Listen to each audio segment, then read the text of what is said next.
জমির সামনে বাণিজ্যিক লিজ নিয়ম অনুযায়ী পিছনের জমিওয়ালাই জমি ভোগ করে, কিন্তু এখানে ব্যতিক্রম হলো 480 বর্গফুট বাণিজ্যিক লিজ এর নামে হাজার হাজার বর্গফুট অবৈধভাবে দখল করে প্লট করে কোটি কোটি টাকা বিক্রি করে হাতিয়ে নিয়েছেন। উল্লেখ্য, 1996 ইংরেজি থেকে বাণিজ্যিক লিজ দেওয়া বন্ধ রয়েছে।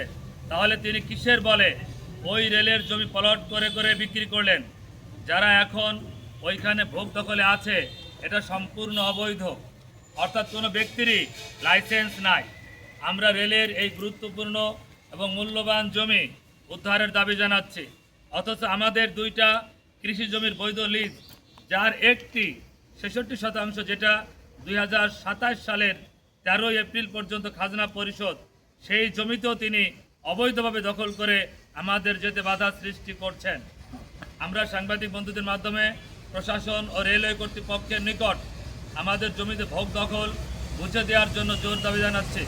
পাশাপাশি আমরা ফরিদপুর 1 আসনের মাননীয় এমপি মহোদয়কে বিষয়টি অবহিত করেছি। তিনিও ঝুনু মিয়াকে আমাদের সাথে সমাধানের জন্য বসতে বলেছেন, কিন্তু আজ পর্যন্ত তিনি বসতে রাজি হন নাই, সমাধানও করেন নাই, শুধু সময় ক্ষেপণ করছেন। ভূমিদস্যু শামসুদ্দিন মিয়া ঝুনুর বিচার দাবি। সম্মানিত সাংবাদিক ভাইয়েরা, আপনারা জানেন বিএনপির নেতা শামসুদ্দিন মিয়া ঝুনু দলের শৃঙ্খলা ভঙ্গ করার কারণে দল থেকে বহিষ্কৃত হয়েছেন এবং সে একজন ভূমিদস্যু হিসেবে পরিচিতি লাভ করেছেন, যে কারণে বাংলাদেশ রেলওয়ে কর্তৃপক্ষ 1970-এর 7 ধারা লঙ্ঘন করায় 8/4/2016 সনের তার বিরুদ্ধে মামলাও করেছে। তৎকালীন রাজবাড়ী জেলা রেলওয়ের কানুনগো জনাব আকমাল হোসেন বাদী হয়ে মামলা নম্বর ল্যান্ড কাচারি 15 এজহার ফরিদপুর 2016/23।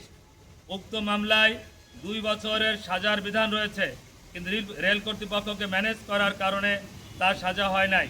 তিনি অবৈধভাবে ঘর উত্তোলন করতে গিয়ে গত 7/4/2016 ইংরেজি তারিখে তৎকালীন ইউনো বলমারি তাকে 5,000 টাকা জরিমানাও করেন। আমরা তার ওই মামলার সাজা দাবি করছি। এমতাবস্থায় সমাধানের জন্য তিনি এবং ওনার প্রতিনিধিদের সাথে অনেকবার বসেছি, কিন্তু তিনি সমাধান করেন নাই। ওনার বড় ভাই গিয়াসউদ্দিন বেনু মিয়ার সাথেও বসেছি, কোনো প্রতিকার পাই নাই। আমরা একটি মহৎ উদ্দেশ্যে, অর্থাৎ সেই পাঞ্জেরি একাডেমি কিন্ডারগার্টেন এখন পাঞ্জেরি মডেল মাদ্রাসায় রূপান্তরিত হয়েছে, যেখানে একটি আলিয়া বিভাগ ও হেফখানা চালু আছে। আমরা এই ধর্মীয় প্রতিষ্ঠানকে ওই জমিতে স্থানান্তর করতে চাই। ঝুনু মিয়া একটি ব্যক্তি এবং তার ব্যক্তি স্বার্থ চরিতার্থ করার জন্য এহেন কোনো অপরাধ নাই যাহা সে না করেছে।